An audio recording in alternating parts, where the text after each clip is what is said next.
Tapos ngayon ako ay nagbabago. Saka ako tinitira ng mga gago. Kung gusto nyo, suntukan na lang ulit. Pagkatapos nito, bati-bati ulit. Pero dahil wala akong paki sa inyo, magpo-focus na lang ako sa social media ko.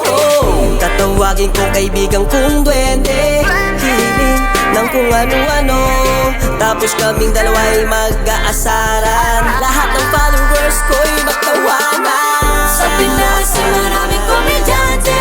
Tulad ko, isa ring komedyante. Lahat kayo ay sasaya sa amin pag kasama nyo kami. Madami akong pinasasayang magtao, kasi nga ako'y loko-loko. Salamat nga pala sa aking pangalawang pamilya. Aking family sobrang solid nito Influencer, vlogger, aking kasama. Lahat kami ngayon nagsama-sama para kayo biglang ligaya sa mga content namin hindi nakakasawa. Gusto nyo ba din kaming makasama?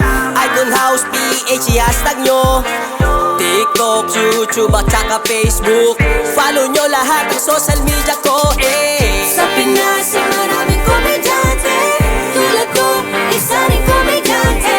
Lahat kayo ay sasaya sa amin pag kasama nyo kami. Sa Pinas ay maraming komedyante.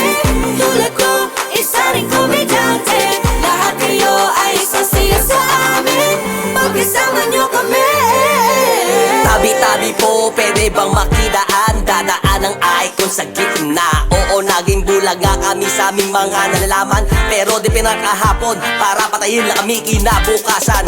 Teka lang pre, bakit wala akong masabi? Bibisan ko ng konti para ito ay swabe. At grabe sa icon, bakit ang daming mga komedyante, pero sana wala sa amin nagmukhang ignorante. O diba, medyo nag-stand up ang aking pag-atake. Sumuntang kanta tungkol sa aking paging komedyante. Lulubog, aangat, pero lahat nakangarat. Lahat mula sa eksena, pero icon lang yung aangat.